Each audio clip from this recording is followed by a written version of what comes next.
YG와 JYP의 책걸상.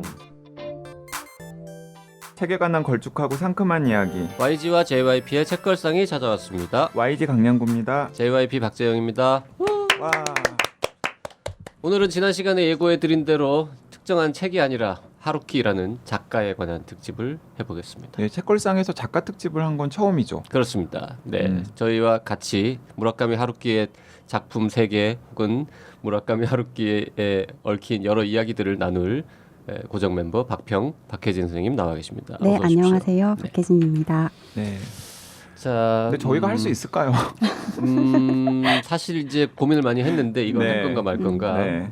일단 셋 다 하루키의 책을 그래도 뭐 남부럽지 않게 다 읽었고, 뭐 좋아하는 마음도 있고, 뭐 약간 또 뭐라 그럴까요 이제, 약간의 애증이 있죠.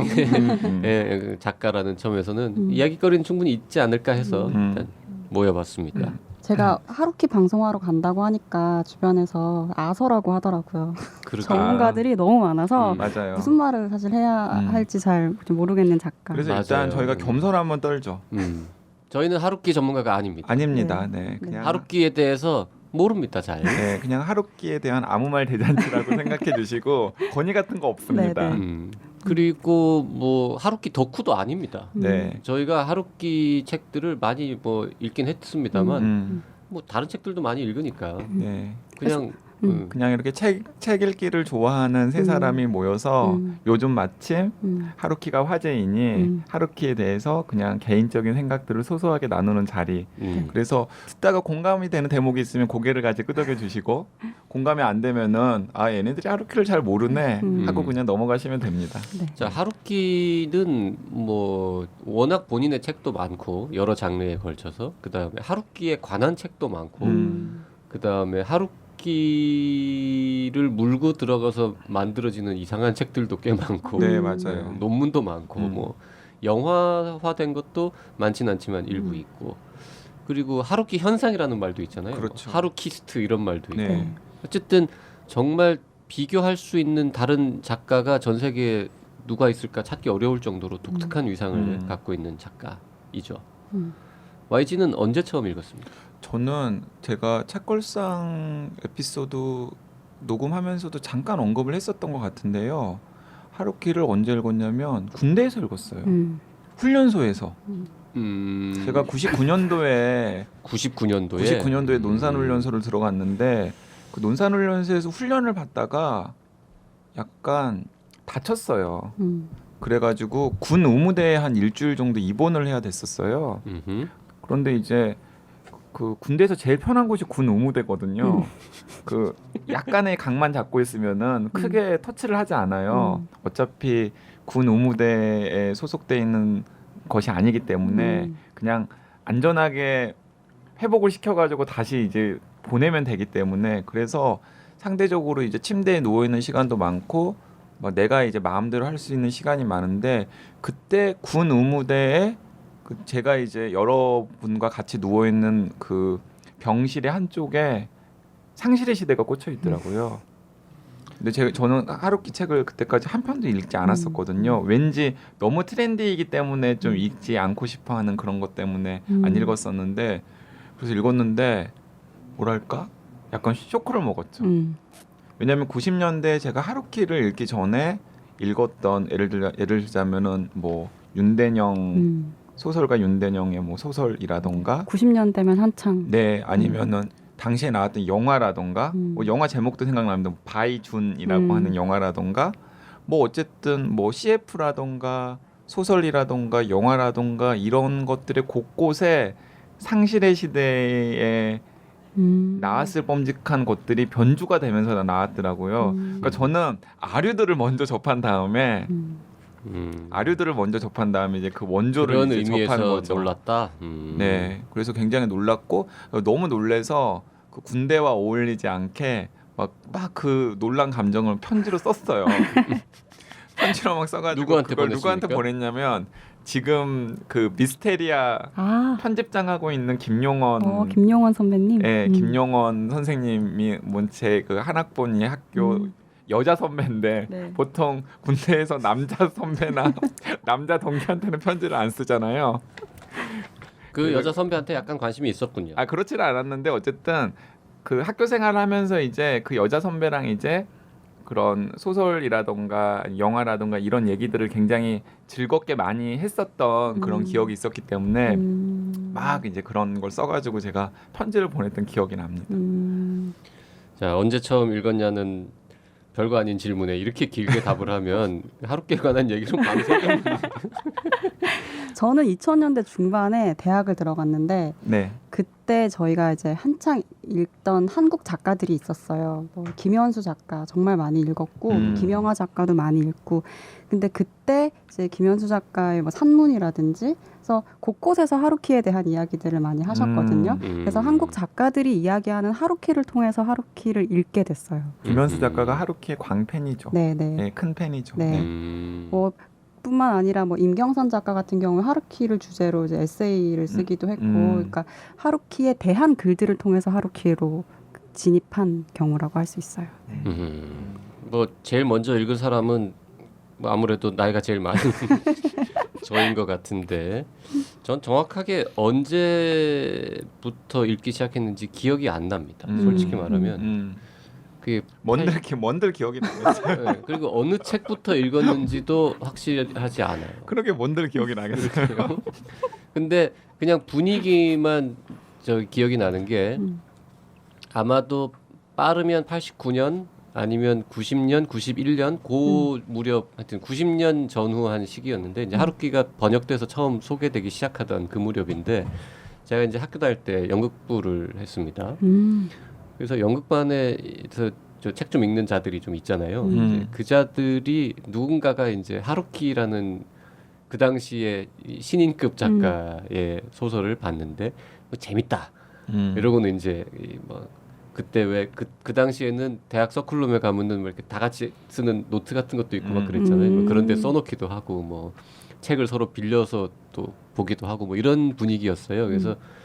그래서 읽기 시작을 했는데 아마 정확하지는 않지만 바람의 노래를 들어라를 처음 읽었던 것 같기도 하고요. 첫 소설부터 네. 읽기 시작. 아니면 양을 둘러싼 모험부터 읽기 시작했. 하여튼 노르웨이의 숲은 아니었는데 뭔가를 이렇게 조금 얇은 거를 한두 개 보다가 그 다음에 그 하드보일드 원더랜드를 읽게 되면서 이제 우와 이 사람 상당히 내공이 센 사람이구나. 그래서 뭐 일종의 팬이 됐다고 할 수 있고요.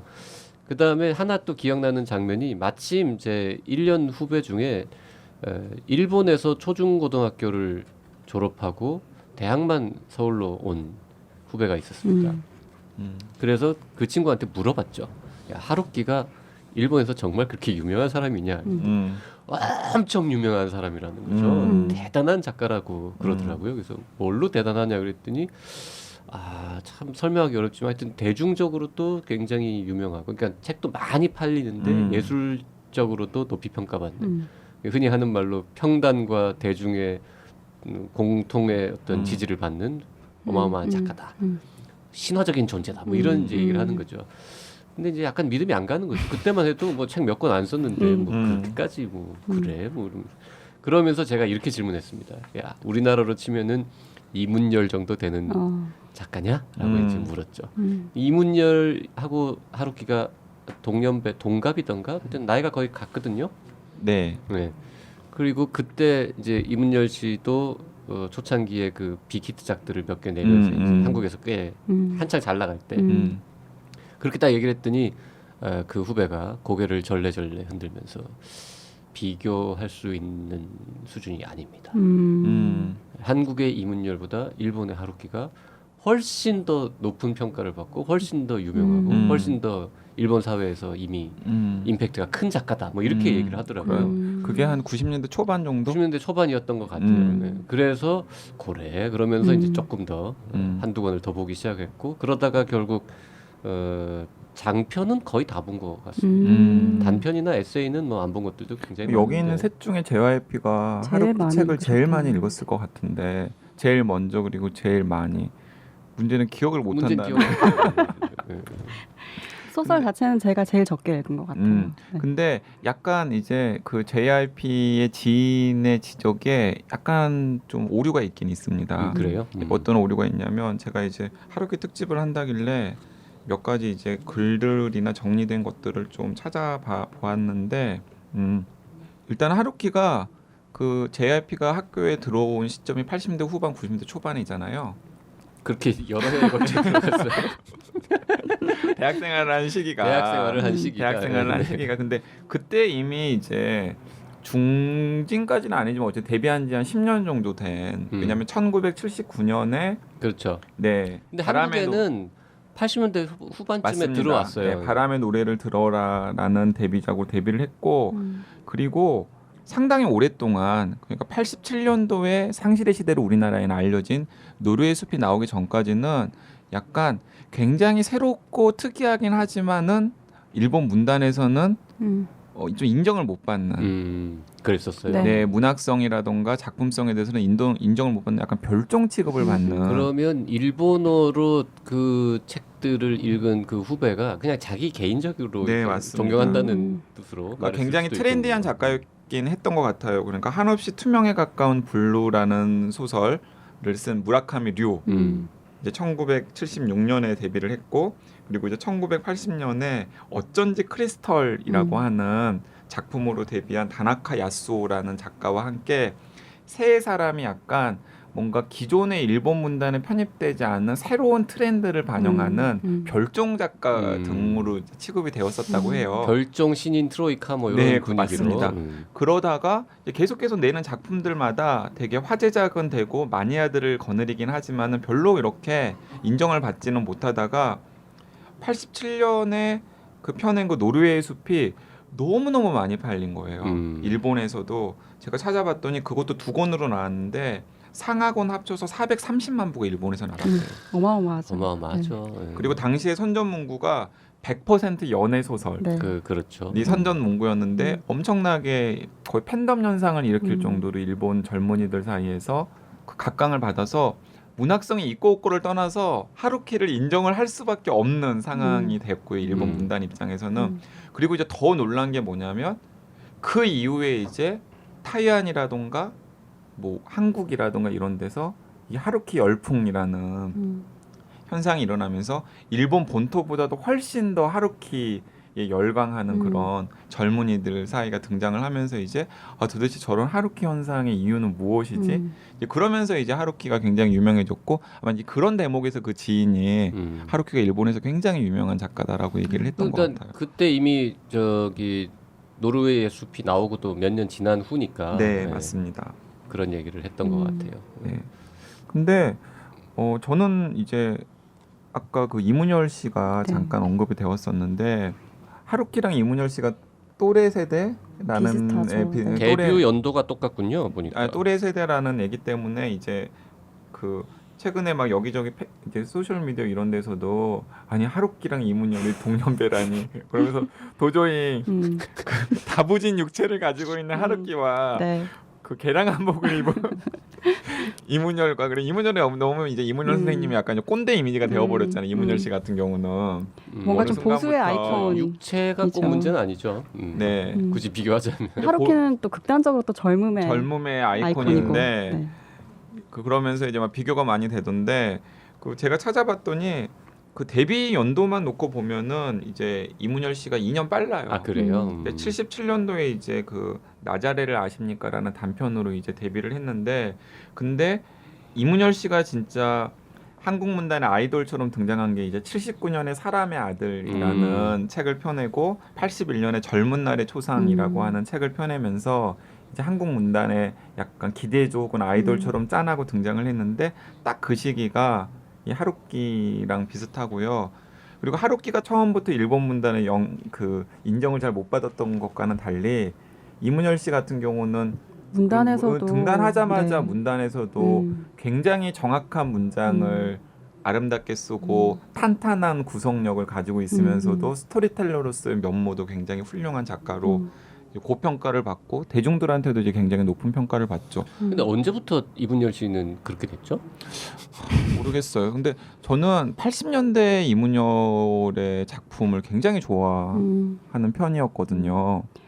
그 이문열 작가의 작품은 굉장히 보편적인 네. 그 플롯을 가지고 있고 세계적으로 통용되는 이야기들을 가지고 와서 그 특수한 이런 한국의 이야기들을 접목시켜서 굉장히 잘 쓰는 작가고 관념과 이야기가 이렇게 그 균형을 잘 이루는 작품들은 또 80년대 때, 70년대에서 80년대 때 썼던 작품들은 약간 비교하기 힘들 정도로 네, 우수한 맞습니다. 작품들이 많죠. 아니 그래서 저는 젊은 날의 초상 같은 작품은 음, 사실 하루키의 초기 작가 비교해도 크게 손색이 없을 정도의 청춘 소설이라고 저는 생각을 네, 합니다. 네. 그래서 하루키랑 이문열을 비교할 수 없을 정도라고 하는 건 너무 이문열 씨에 대한 박한 평가가 아닌가라는 생각이 들지만은 어느 순간에 이분이 꼰대가 되고 보수의 아이콘이 되고 한하게 심취하게 되고 그건 저는 잘 모르겠어요. 그 노르웨이의 숲 이후에 이제 책을 몇 권들을 더 내잖아요. 네. 긴 것들을. 네. 순서가 어떻게 됩니까 지금? 제가 하나씩 얘기를 해볼게요. 87년에 노르웨이의 숲을 냈고요. 그러니까 우리나라에서 그 JYP가 언급했던 책들 있잖아요. 뭐 73년에 핀볼, 양을 쫓는 모험, 세계극과 하드보일드 원더랜드는 다 노르웨이의 숲 전에 냈던 책이고요. 그렇죠. 네. 노르웨이의 숲 이후에 88년에 댄스라는 책을 냈고요. 그리고 92년에 국경의 남쪽, 태양의 서쪽이라는 책을 냈고, 그리고 94년에 태엽 감는 새 연대기. 태엽 감는 새도 벌써 20년이 넘은 네, 그렇습니다. 소설이군요. 그리고 네. 2002년에 해변의 카프카. 오. 예, 근데 해변의 카프카가 이 하루키 여정에서 또 획을 긋는 책인 것 같아요. 왜냐하면 해변의 카프카가 2002년에 일본에서 나온 다음에 영어로 번역이 되었어요. 근데 2005년에 뉴욕 타임스의 올해의 책에 선정이 되었습니다. 태엽 감는 새하고 해변의 카프카 사이가 상당히 뜨는군요. 8년 정도. 굳이 얘기를 하자면 99년에 스푸트니크의 연인이라고 하는 작품이 그거는 있습니다. 네, 조금 소품에 가까운 네, 거고. 맞습니다. 제가 제일 먼저 읽은 하루키의 소설은 해변의 카프카였어요. 아, 그렇군요. 네, 2005년도에 왜냐하면 굉장히 그때 유명하기도 했고 네네. 이제 그 시기도 가깝죠. 출간된 시기랑 읽은 시기가 비교적 가까운 편인데 그래서 이 해변의 카프카가 뉴욕 타임스 올해의 책에 선정이 되고 2006년에 그 프란츠 카프카상이라고 네. 하는 노벨상 수상자들이 노벨상 받기 전에 한 번씩 거쳐간다라는 상을 이제 하루키도 해변의 카프카 때문에 받게 되는 네. 거죠. 그 책 제목에 카프카가 있어가지고 카프카상 받은 겁니까? 뭐 그런지도 모르겠습니다. 그리고 제가 지금 전후 관계는 생각이 안 나는데 그 노벨상 수상자들이 받는 상 중에 또 하나가 에루살렘상이라는 상이 있는데 그건 뒤쪽에 2009년에 나중에 받게 되고요. 그 어느 순간부터 이 하루키가 대가의 반열에 올랐나라고 생각을 해보면 그래요. 좀 뒤라고 보면 해변의 카프카 네. 이후라고 볼 수 있을 것 같고 조금 넉넉하게 쳐주면은 태엽 감는 새 정도부터는 뭔가 이렇게 다른 흔한 작가들하고는 한 단계 위에 올라가는 그런 맞습니다. 사람이 됐다라고 볼 수 있을 것 같은데. 그리고 이제 이게 하루키가 좀 이렇게 일본 작가 혹은 아시아권에서만 통용되는 작가가 아니라 이 영어권의 독자들한테도 통용되는 작가로 된 것이 또 시점이 묘해요. 왜? 9.11 이후라고 해요. 아. 네.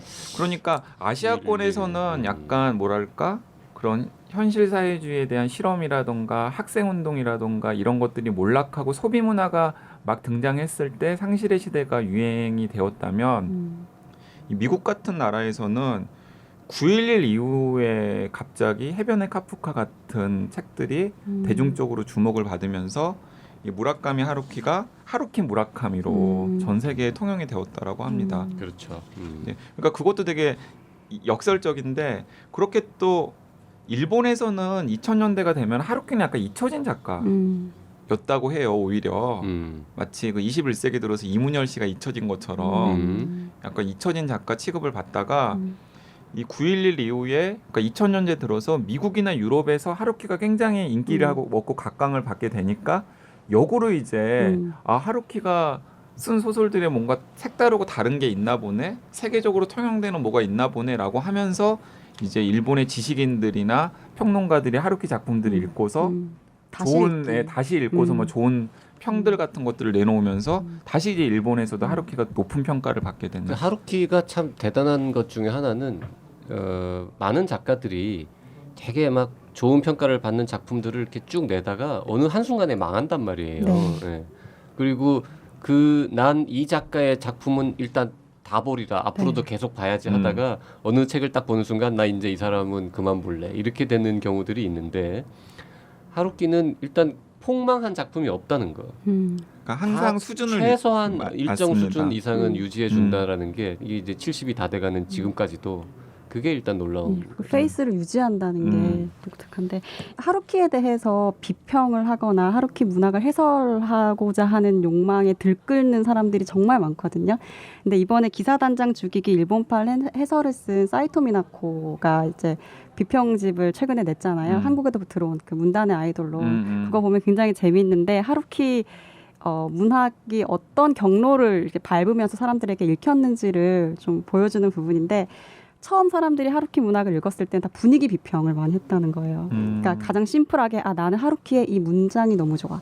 하루키의 이 세계관이 너무 좋다.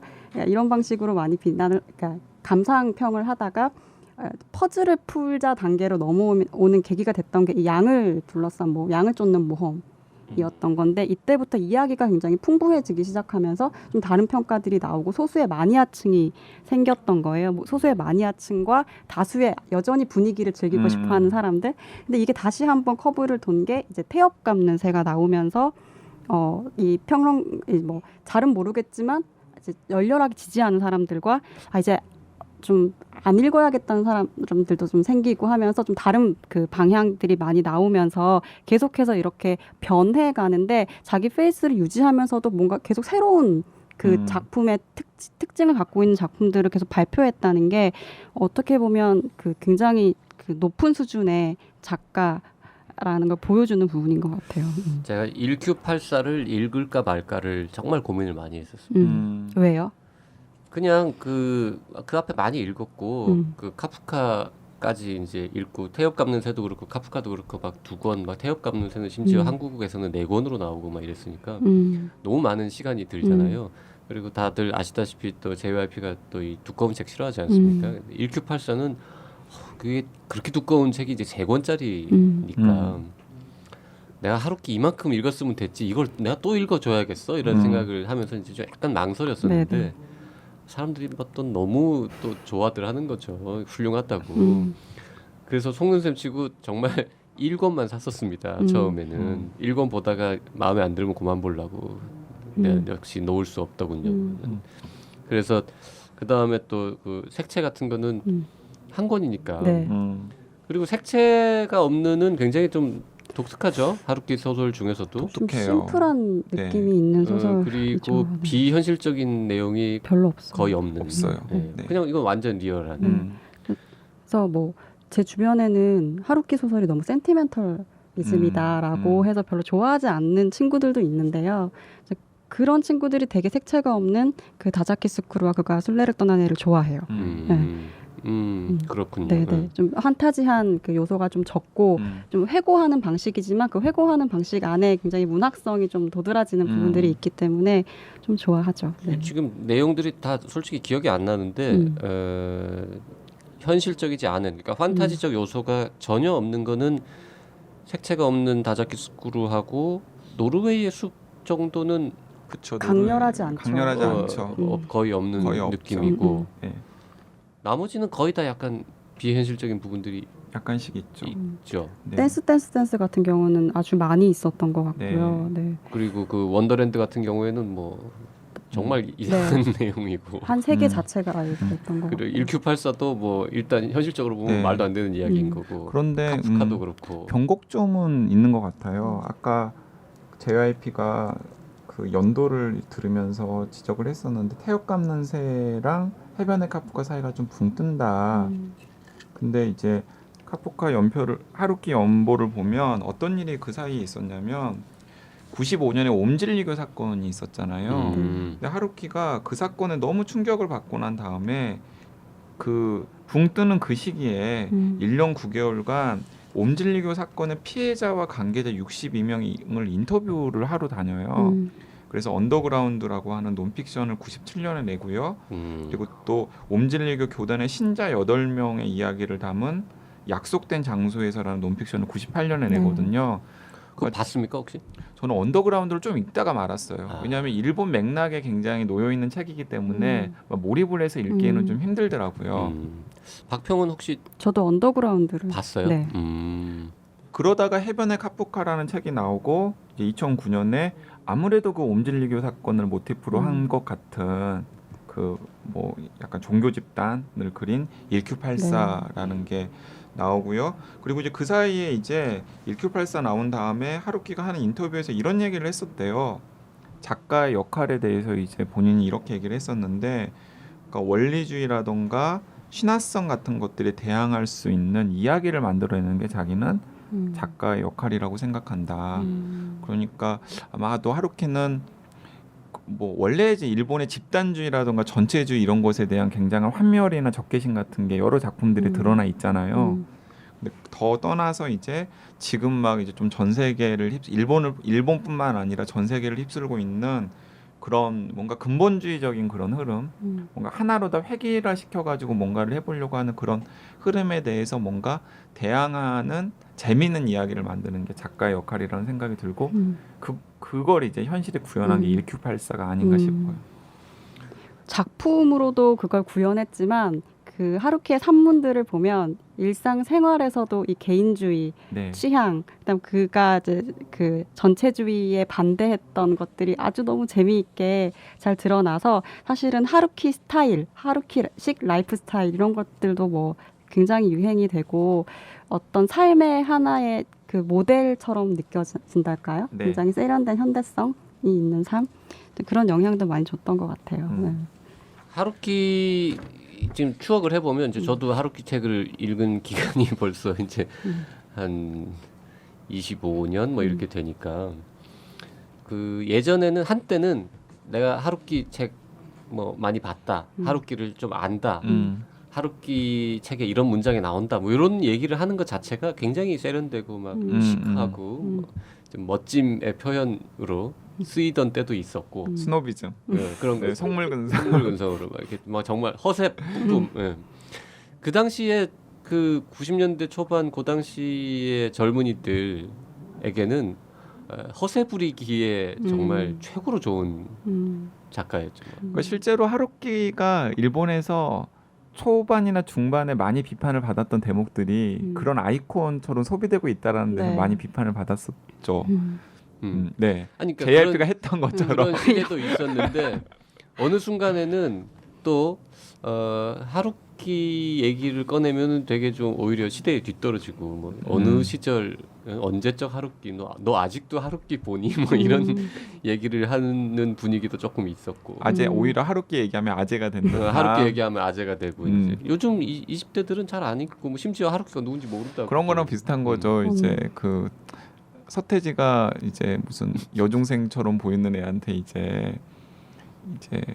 무슨 모르는 그런 CF 있었잖아요. 무슨 얘기를 하니까는 아저씨 이게 뭐 서태지 폰이에요. 뭐 이런 식의 광고 그런 거랑 비슷하게. 지금 현재 하루키의 적어도 한국 사회에서 하루키의 이미지는 어떤 것 같아요? 그렇게 좀 왔다 갔다 했는데 뭐 세대마다 좀 다를 수는 있겠지만 그러니까 저는 우리 계속해서 40대 50대한테 하루키의 느낌은 어때요? 저는 약간 그게 다 다른 것 같아요. 그 아무래도 저나 JYP에게 하루키는 상실의 시대 혹은 노르웨이 숲의 하루키고요. 그리고 아니면은 뭐죠? 세계의 끝과 하드보일드 네, 원더랜드라던가 이런 하루키고, 그리고 요즘의 하루키를 좋아하는 분들은 저는 1Q84의 하루키가 아닐까 싶어요. 그리고 맞아요. 1Q84로 하루키를 처음 접했다는 분들도 저는 되게 많이 봤거든요. 그렇겠죠. 그때 좀 시끄러웠으니까. 2009년에 되게 많이 시끄러웠으니까. 1Q84를 진짜 많이 읽었고 그 이후에 한 번 더 좀 하루키를 새롭게 접하게 된 건 그 일본에서 그 하루키의 문학이 게임론과 접목돼서 많이 읽혔어요. 그러니까 마지마 히로키라든지 이런 그 게임 분석을 기반으로 이제 문학 비평을 하는 비평가들이 하루키가 만들어내는 그 현실과 비현실이 혼합돼서 탄생하는 굉장히 비현실적인 하나의 세계. 하루키 월드. 네, 하루키 월드를 만들어내잖아요. 근데 그것이 이제 게임 세계에서 만들어내는 그런 뭐 세이카게라든지 이제 이런 종말론이라든지 세계 자체를 만들어내는 이 콘텐츠의 어떤 본류로 보이기 때문에 이제 하루키를 다시 읽는 흐름들이 있었거든요. 그래서 그렇게도 많이 접하고, 네, 그래서 약간 어떤 시조새 같은 것도 있죠. 네. 네. 근데 그 뭐 저희가 지난 에피소드 때 얘기했던 기사단장 죽이기 얘기도 했지만은 그 하루키스러운 그런 스노비즘 같은 건 여전히 작품 여러 곳에 등장합니다. 뭐 예를 들면 뭐 제규어라던가 아니면 뭐 오페라라던가 일종의 팬 서비스처럼 느껴진다니까요. 네. 옛날에 이런 거 많이들 읽고 좋아하고 허세 부리고 그랬지. 옛다 이러고 한 번 더 써주는 맞아요. 그런 느낌. 그래서 좀 막 그 지난 시간에도 언급했던 경향신문 기자들의 그 익명 방담에서 보면 그런 것들이 되게 약간 촌스럽고 좀 네. 불편했다라는 평들도 있던데 아마 그분들은 좀 연령대가 어린 분들인 것 같아요. 네. 저도 이거를 읽으면 이제 그런 고유 명사들, 브랜드 명들이 세련되게 느껴졌던 때도 있었을 것 같아요. 근데 지금은 그걸 모르지 않잖아요. 네, 우리 네. 평소에도 다 이야기하고 하는 것들이라서 이렇게까지 나오는 게 되게 약간 촌스럽다. 그리고 이렇게 점이 막 찍히잖아요. 이거 네. 하루키 소설에서 주로 나타나는 것들인데 점 찍는 거. 네, 점 찍는 네, 거. 지금 이렇게 읽으니까 약간 오글거리는. 약간 오글거리는. 오글오글거리고 그런 게 있더라고요. 그리고 그 저기 섹스 묘사 같은 것도 좀 약간 아저씨스러워요. 좀 고전적이에요. 네, 고전적이에요 좀. 고전적이죠. 예. 요즘에는 웹툰만 해도 그렇게 섹스 묘사 안 하거든요. 농담들도 그렇고. 네네. 그 대사들도 네. 침대에서 주고받는 대사 같은 것들도 조금 뭐라 그럴까 노골적이라고 하기도 그렇고 좀 고풍스러운 예, 옛날식 표현.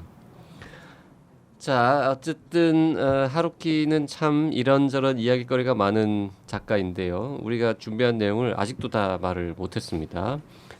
책걸상 팬들 중에서 하루키에 관심이 전혀 없거나 하루키 얘기를 싫어하시는 분들은 약간 이 기획에 대해서 난 반댈세 하실지 모르겠습니다만 저희가 여기서 마무리를 오늘은 하고요. 다음 시간에 한 번 더 네. 하루키에 걸친 하루키 특집을 4회에 걸쳐서 얘기를 할 거라서 좀 하루키의 약간 다른 면모들 같은 것들을 조금 짚어보는 것도 좋을 것 같아요. 다음 그리고 시간에는. 하루키를 아직 한 번도 안 읽어본 분들도 꽤 있지 않겠습니까? 그러니까 약간 저희 나름대로 생각하는 순서 같은 거. 뭐부터 읽으면 좋을지라든지 뭐 이런 등등 여러 가지 얘기를 좀 더 해보도록 하고요. 오늘은 여기서 줄이도록 하겠습니다. 네, 감사합니다.